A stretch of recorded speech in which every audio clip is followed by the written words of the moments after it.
how do we move on from that? I mean, that's going to be really hard. First of all, I learned so much from you today. And as a journalist, I have such a better understanding of what I need to do. When I first started my job in Washington, I was so determined that every story I'm going to pitch, because as a journalist, there's a pitch involved. Can I have this one again? You want to pitch a story. You go to your bosses. You go to your executive producers and you say, I have a great story. And every single time, every story I pitched was about the contributions of Iranian Americans.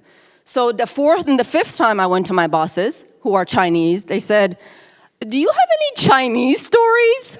I said, sorry, I don't. All I have are great Iranian stories, from the founder of Mahak to founder of Omid Foundation, on and on and on. I have managed with a little party bazi and a little push and a shove to highlight the contributions of Iranian Americans. But I have to be careful, because at some point, someone might say, Mrs. Namdar is a little too, focused on her own people, her Iranian contributions, not my contributions, but the Iranians' contributions. So I've had to scale back some. But what you said today has energized me again to be Poru again. And I'm going to be on that mission and doing it, and I'm going to check out the people you guys profile, and one way or another, I'm going to bring attention to them. So I promise you that today on this stage.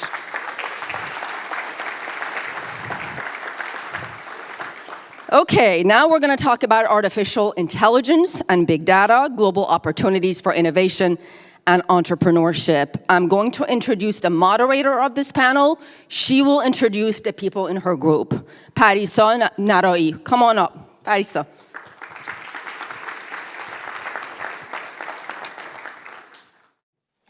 Hello and good morning. I would like to welcome all of you to this session, which is dedicated to the topic of big data and AI.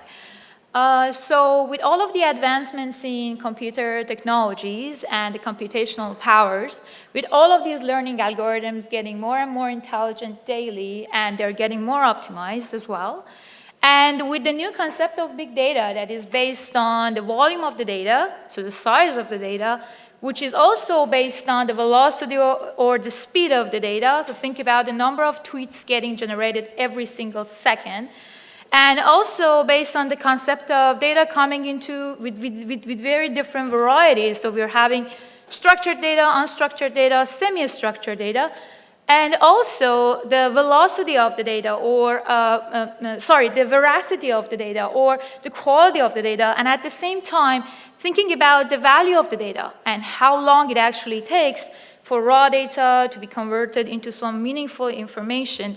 So based on all of these new concepts, this topic of AI and machine learning are getting momentum daily, and we hear about organizations thinking about their strategies on the adoption of AI. So there has been many startups specifically based in Toronto on this topic that, as you guys are familiar, are getting developed every single day, and the public sector has already started moving to that, thinking about their strategy on how they want to adopt that. So we thought that this could be the right time, and specifically the right location, because as you guys probably know, lots of these stuffs, lots of deep learning knowledge is pretty much Canadian. It's based on the work of Geoffrey Hinton, which is a Canadian scientist, and has been inspiring every people right now in Google to do more advancements daily. So this concludes kinda that this is the right time, right country, to think about what could be the future of AI, how does that impact us, and at the same time, what happens to the developing countries, how they can take care of the opportunities that AI can enable for them. So today we're going to have that type of conversation. We're really looking into a very type of interactive session where you guys can get involved. Please feel free to just raise your hand and add a comment or ask a question on the spot. So we're really looking forward to that. And also, I would like to very quickly introduce myself. My name is Parisa Naraei. I'm a PhD in computer science. During the past 5 years, I've been building lots of predictive models and predictive solutions for the healthcare industries. Right now, I'm the manager of the Department of Analytic Techniques and Tools under the branch of Advanced Analytics in Canadian Institute for Health Information. And I would like to invite our two fantastic panelists, Dr. Hamid and Dr. Negar RostamZadeh, on board. Please welcome them. So I would like to pass it to Dr. Akbari and Dr. RostamZadeh to introduce themselves. Thank you, Parisa John. First, hi everyone, good morning. Thanks for being here. It's a pleasure to be here among so many accomplished people. A little bit about myself. Obviously, I was born in Iran. I went to Sharif for my engineering. I think I got kind of lucky, sometimes a combination of luck and hard work, but also timing. When I was 21, in my third year, I started my first venture. And actually, that set me to become a serial entrepreneur down the road. Like, again, a combination of luck and finding the right problem at the time allowed me to build a company when I was a summer student, essentially third year. That was fairly successful at the time. Later on, I came to Canada to get my PhD. But that experience, the joy of building a company and building a product and solving a problem, that stuck in me. So I'm always looking for what's the next problem to solve. That set me to really aspire to become that student, to keep building new things. After I finished my PhD again, with some combination, my dissertation got some recognition, so I got a tenure track professor position from Ontario Tech University. I got an offer. I took the offer to a bank, a Canadian bank, and you learn very soon in entrepreneurship a good chunk of success is about being able to convince others, convince people, convince investors, convince clients. So I used that offer to convince the bank to give me a loan, which I used as kind of a seed money to start my next venture here in Canada after my PhD. And that's what was the foundation of current Blanc Labs that take me to the company as it stands today.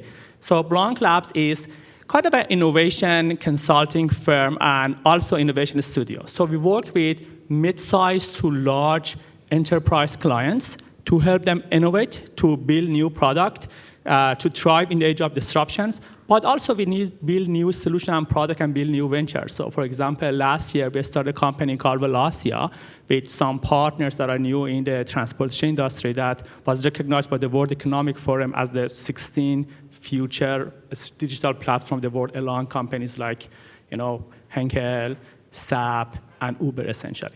So we do a bit of working with mid-sized to large enterprise clients, but also in the process, we co-create and build new products and ventures as well.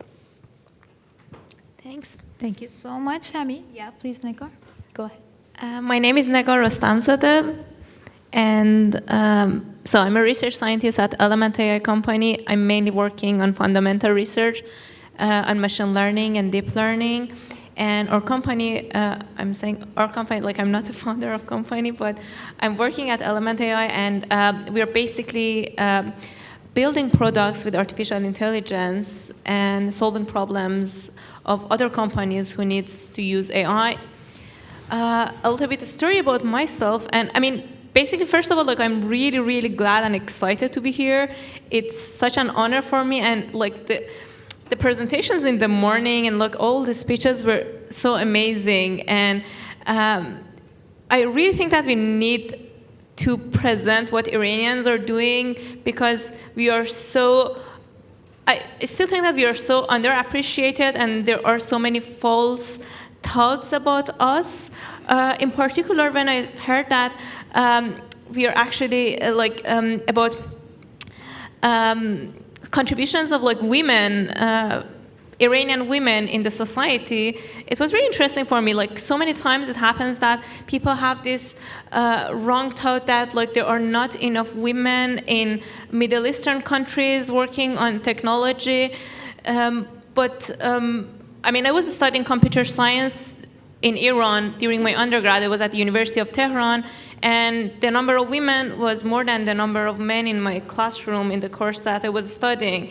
And here also, like, I'm seeing many Iranian women who are who have PhD and work on technologies and in AI field.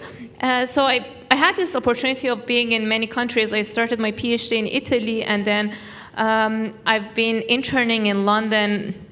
And then after that, I came to Canada.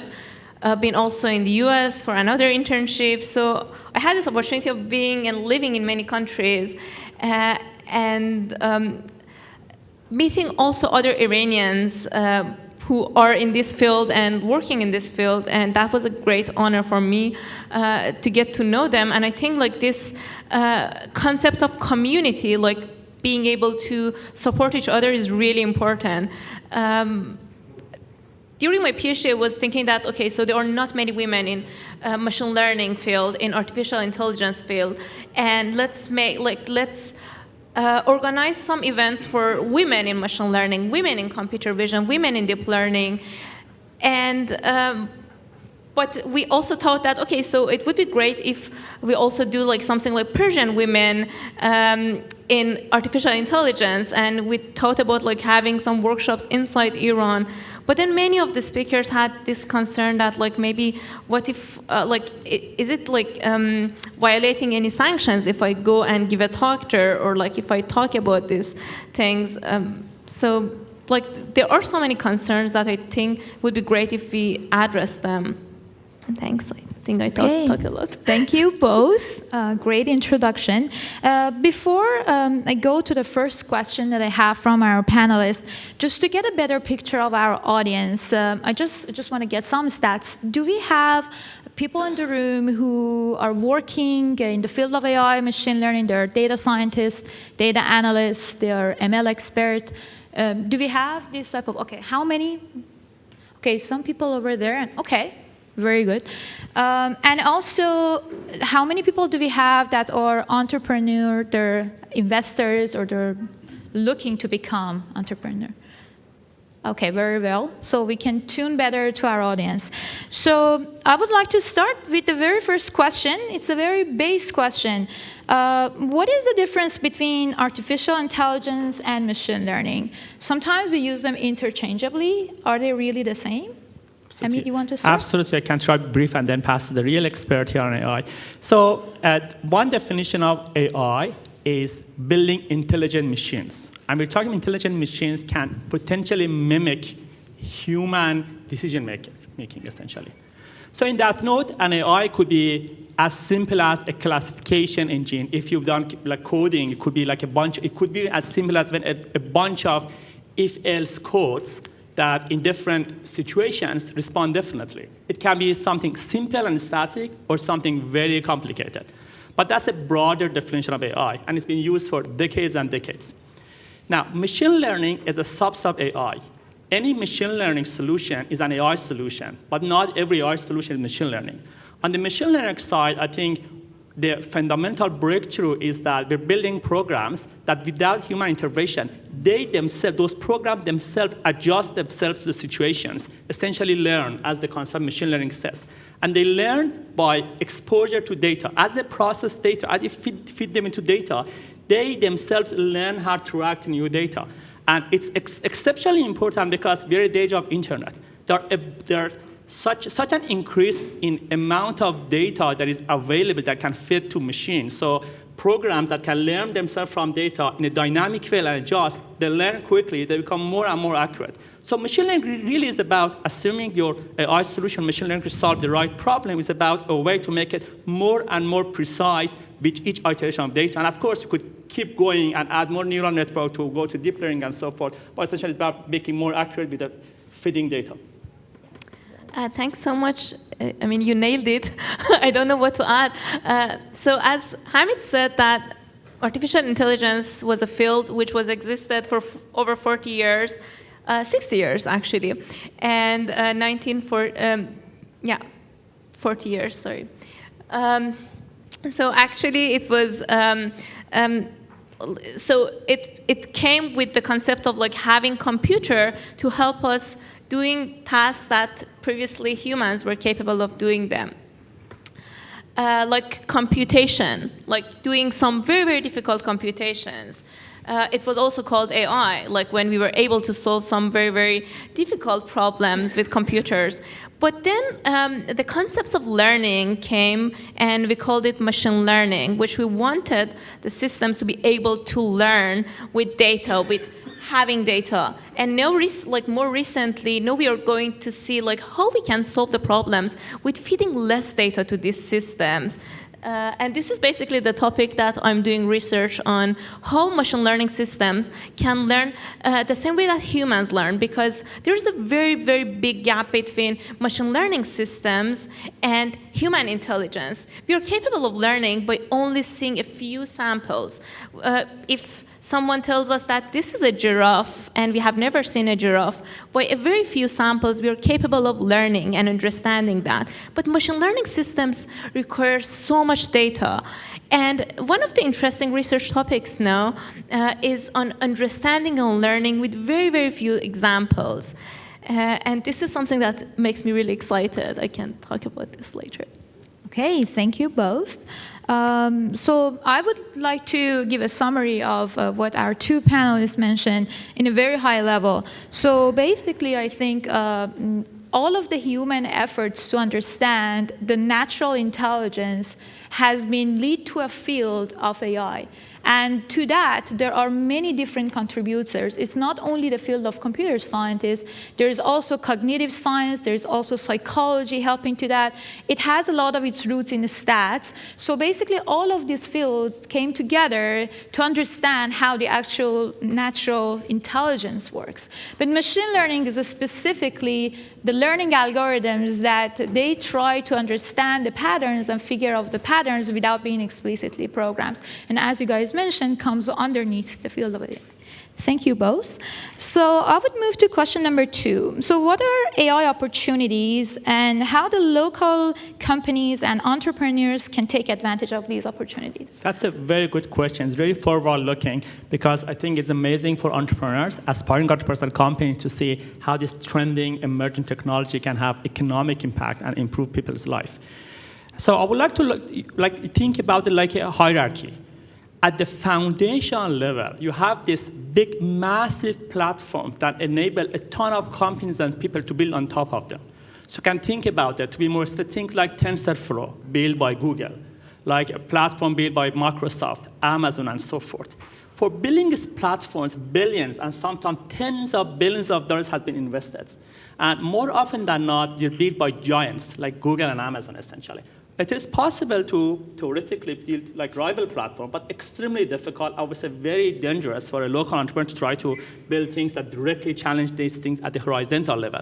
Having said that, having access to foundational level is exceptionally important because without this foundation, it's very hard to keep innovating fast enough. And unfortunately, that's a challenge with some countries like Iran, where you don't have really easy access to cloud-based platform. Essentially, the pace of innovation will slow down significantly because you really need these foundations. And these giants are pumping a ton of money, hundreds and thousands of researchers are innovating there. Then you can move one level up, same platform, but you try to solve a niche problem. To anchor it in more specific case, I go back to our own Iranian contribution, SoundHound, and I believe our own Kamran here was one of the early investors. So SoundHound was a similar platform, but with really focusing on solving for voice recognition. So at the time, I think the visionary investors and the team figured out that voice recognition would be one of the branches of AI that would get a lot of traction. So ahead of time, not now, ahead of time, they invested millions and tens of millions and probably later hundreds of millions of dollars to build something that a very specific niche of voice recognition could do even a better job than the likes of Google, essentially. Now, these very niche platforms solving problems in the niche area, when you double down on a niche, you have that possibility to even do a better job than giants like Google and Amazon. But the majority of the application of AI goes even beyond this niche platform, because even for this niche platform, you need to have investors and a visionary team that predicts a trend fairly accurately. That's very, very difficult. And you have that access to ecosystem that allows you to build something scalable that can be used essentially at the global level. Very possible, but again, very, very difficult. You need to have that access to investors. You need to very, very deep technology and so forth. As you move up the hierarchy from this platform to use case application, especially application level, then you open up yourself to thousands and tens of thousands of use cases through which we can build product and solution and improve economic value and social value and so forth. I'm going to give some examples there as well. I think this is where our entrepreneurs, our companies at local level, at national level, in Canada, in different locations, South America, Iran, and so forth, can really innovate. And there are thousands of opportunity for application of AI or other emerging technology. So I can give a couple of examples if there is time. So one example is, this is more of a like an emerging economy example. So we were working with a bank, and that bank said, one of the problems we're having is that as a person apply for a simple mortgage, like a ton of documents come back and forth from like scanned document prints with the underwrite text, and then it takes us days to go back to a potential client. How we can improve this? So initially our response was, well, easy. Give us a few weeks, we solve it, because we assume that you use some Google APIs for OCR for essentially scanning those documents and build some very basic AI-based robotic process automation to do that.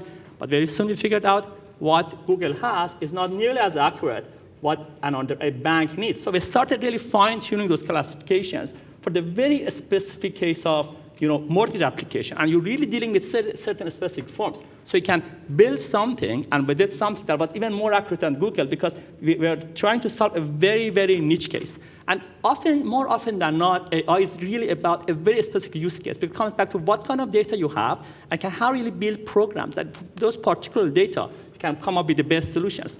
So the bank was very impressed with a solution that in their mind Google could not have, but we know because Google wants to solve that problem at the platform level, and we're solving that problem for a very, very specific case.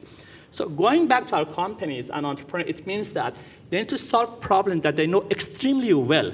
If you don't know that problem better than everyone else, the odds of you solving it better than everyone is very low. So you need to know that problem extremely well, and ideally also have people in that team that know it from technical standpoint as well.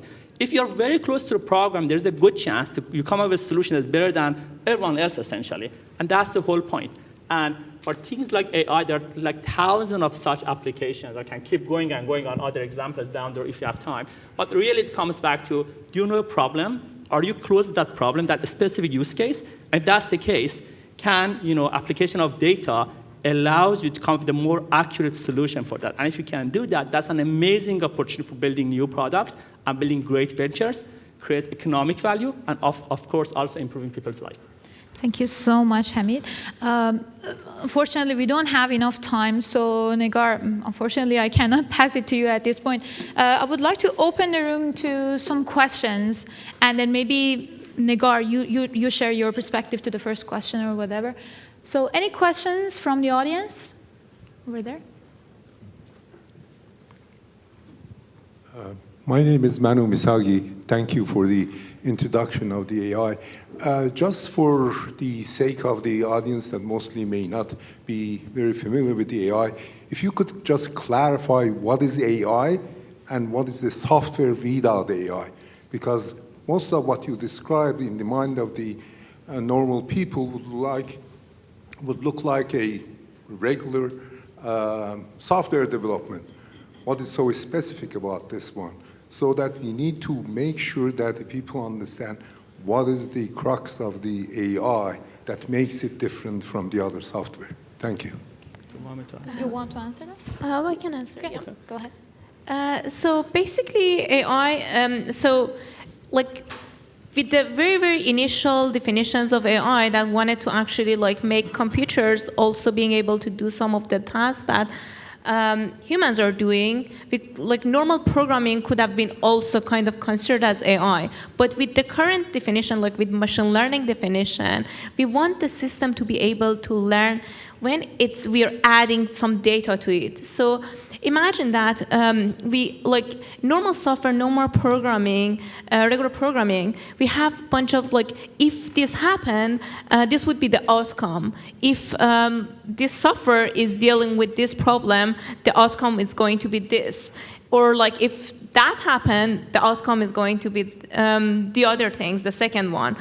So it's kind of like going with multiple choices and choosing to program for each aspects and each part. But with machine learning, we want the machine to be able to understand the pattern of information which is coming. So what it learns is kind of like summarizing the data that we have and be able to generalize it for new information, for new problem, new task, and new information which is coming to the system.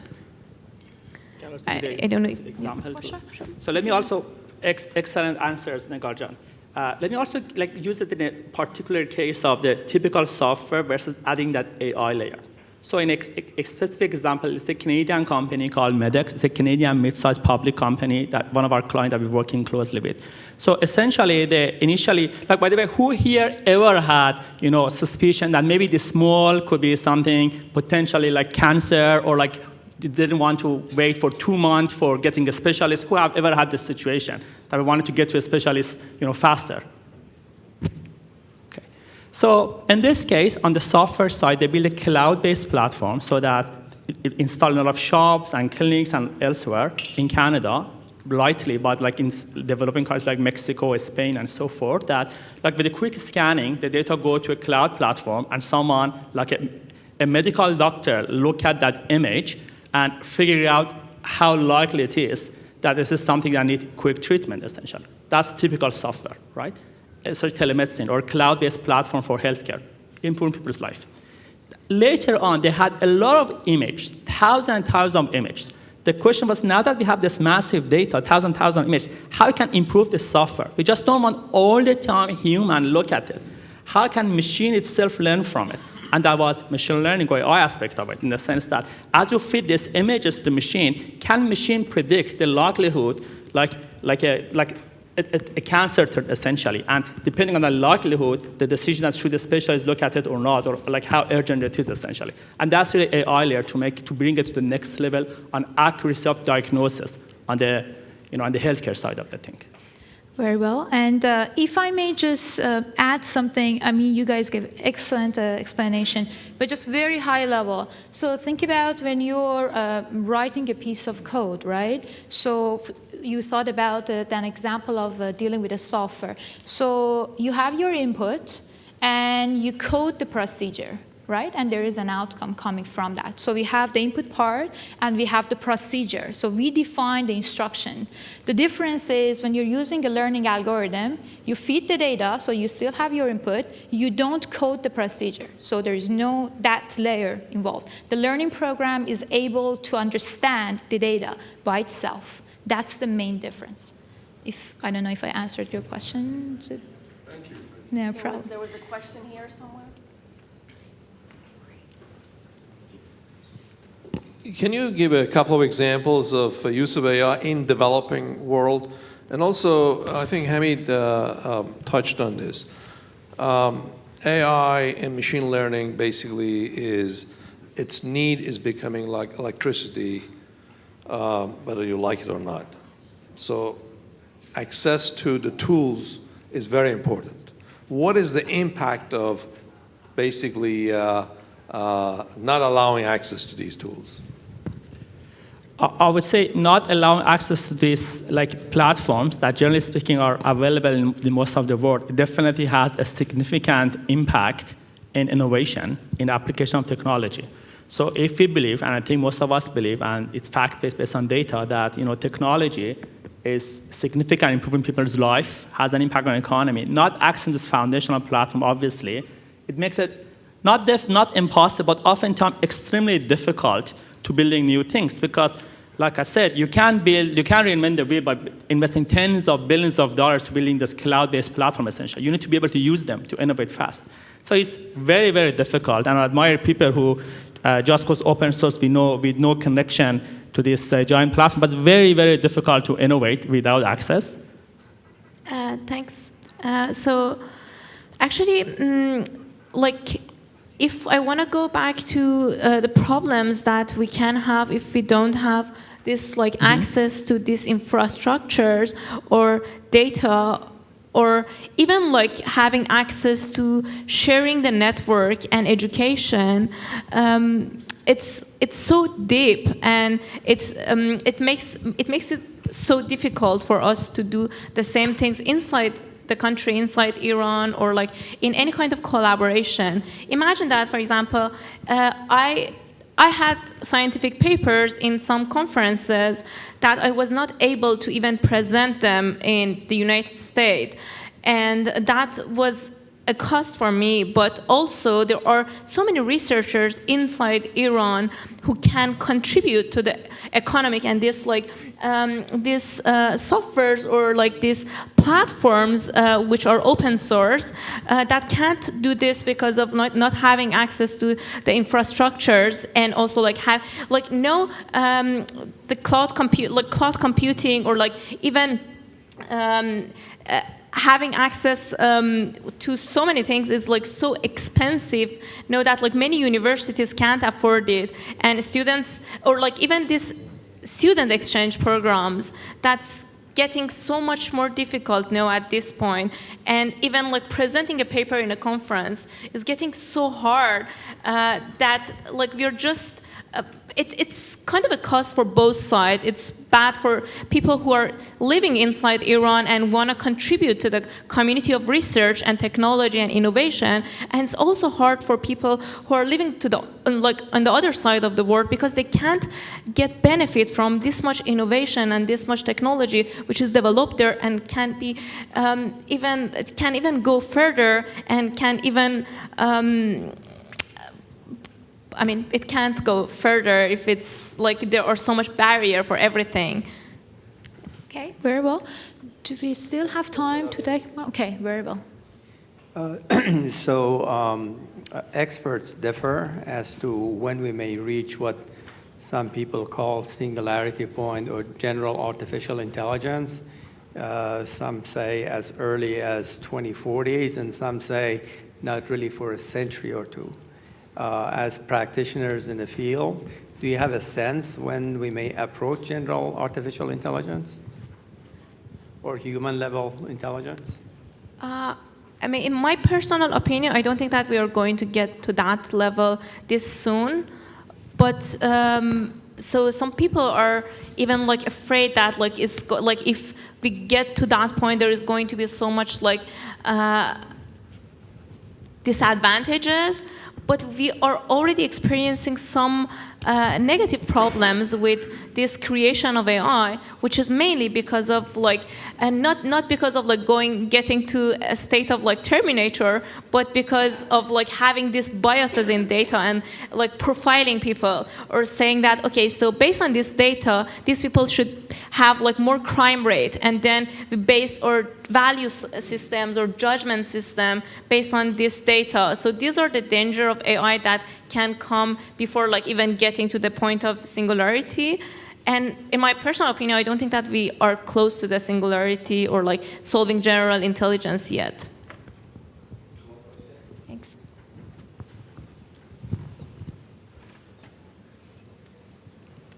Thank you. I'm Jane Lewison from the Golha and Golestan Project. My question is, so much of this is being done for Western text and Western music and Western content. Who is working on Persian content? We have so much trouble trying to archive Persian content because none of these systems that you're creating can we use to automate our archiving of Persian content, and it all has to be done manually, which is hugely expensive. That's an amazing question. Unfortunately, I don't have a really good answer for that, because I know that this is a problem, and there are so many other problems related to that, like Google Translation. Like, we don't have any good translation from Persian to English or English to Persian. And these are all the problems that I think, like, if each of us individually address it in the specific field that we are working on, that could like raise the awareness. But unfortunately, I don't have a good answer for this. Like, what can we do about this? In answering to your question, I go back to the great question that also Fred and John asked, in the sense that, like, for these things to advance faster, we also need to have like seamless bridge between Iranian scientists and engineers inside Iran and the rest of the world. Like, we consider, of course, that this cultural condition exceptionally important, but also we're talking about like basic universal rights like education or medicine or those kind of things. And there is no doubt that AI can make a massive contribution. So at some point, I think we should call it a universal right to have access to this kind of fundamental technology for faster innovation and faster contribution. One more. So, wait 1 second, please. We'll go to you first, and then one last one over here. sure. My name is Mehdi Shukui. I'm coming from Minneapolis and Boston. I'm in the healthcare industry. So, in continuing to this question, so definitely we all Iranian here, and we all contributor in this type of fields. As you mentioned, so we all here to think how we can help out all the Iranians here in US, Canada, Europe, and also in Iran. So how can we create the opportunity to gather all the data in Iran and help them out for the new technologies, for solving a lot of problems that we have? So what we can do? So is there any work that we have done so far? Or can we do anything here right now to think for the new direction in the close future? Just any of you, just go ahead. I would say, again, I'll go back to like essentially the vision behind a group like iBridges. I fundamentally believe what we need more is this kind of bridges, because it's very hard to do these things like with significant countries single-handedly. I go to like an example of Colombia when I have a team, a local Bogota company called Rappi recently raised about $1 billion from American VCs like Anderson, just because they're connected to the rest of the globe.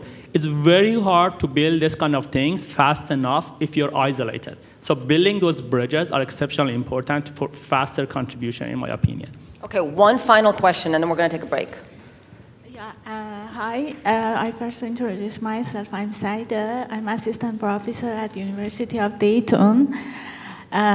So this concern that you raised actually is my concern, and I am very much interested on Persian content on World Wide Web, because this is very poor representation of our language, which is comparing to other languages kind of dying. So my background is on semantic web, knowledge graph, natural language processing, in combination with machine learning. So, for example, look at Wikipedia. Persian Wikipedia is very poor, and it's a crowdsourcing platform. That means we should contribute to make Persian wiki pages. So it's a kind of our fault. And in addition, also for AI for Persian content, also very minor contribution has been done. For example, for Arabic, US invests a lot of money for Arabic languages and Arabic dialects. But for Persian, we don't have money, and also Iranian community is not active for this language. It's our responsibility. Americans don't come to enhance the technology in our language. So I think it's a very great moment that we also take care in different branches of AI, that we consider all language or content. And for example, one of the fun projects I recently started is not main course of my research, but just as a fun project. I crawled all the Persian classic and modern poets and trying to train predictive models per poets. So still, we don't have significant outcome that I present, but we hope very soon we build up technologies specifically for our own language. Thank you. Thank you. Thank you very much. Thank you to our panel. Thank you.